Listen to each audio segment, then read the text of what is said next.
Hello everyone, ৪৫তম বিসিএসে আসা English grammar অংশের প্রশ্ন নিয়ে আলোচনা করছি আমরা। আজকে যে প্রশ্নটি নিয়ে আলোচনা করব সেটির উত্তর আমরা অনেকেই হয়তো ভুল দিয়েছি, তাই আমরা একটু মনোযোগ দিব। She insisted on gap living the house. এই বাক্যটির দিকে একটু তাকালে বুঝতে পারবো ইনসিস্টেড অন এটা হচ্ছে একটি ফ্রেজাল ভার্ব। ফ্রেজাল ভার্বের পর সাধারণত একটি নাউন অথবা নাউনের মতো একটি স্ট্রাকচার বসে।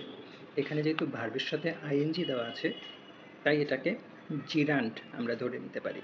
আমরা জানি বাক্যে জিরান্ড নাউনের কাজ করে। ইনসিস্টেড অন ফ্রেজাল ভার্ব, তার সাথে একটি প্রিপোজিশন অন আছে।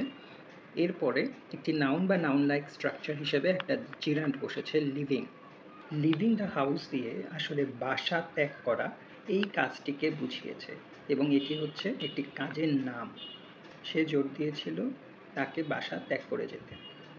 তো আমরা যেটা মূল কনফিউশনে পড়েছিলাম, এই প্রশ্নের উত্তর হিম হবে না হিজ হবে। হিম হচ্ছে অবজেক্টিভ প্রোনাউন, সাধারণত বাক্যে অবজেক্ট হিসেবে বসে, আর হিজ হচ্ছে পজেসিভ প্রোনাউন। আমি আগেই বলেছি যেহেতু প্রিপোজিশন অন আছে, অনের পরে গ্যাপ, তাই এখানে একটা নাউন বা নাউনের মতো স্ট্রাকচার বসবে, একটি কাজের নাম বোঝাবে। এখানে যেহেতু একটি নাউন বা নাউন লাইক স্ট্রাকচার হবে, তাই এখানে কখনোই কোনো অবজেক্টিভ প্রোনাউন বসতে পারে না।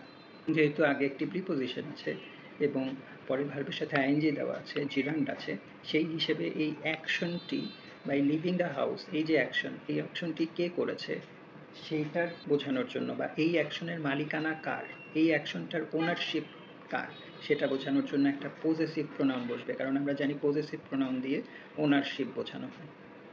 তাই এই প্রশ্নের সঠিক উত্তর হবে হিজ।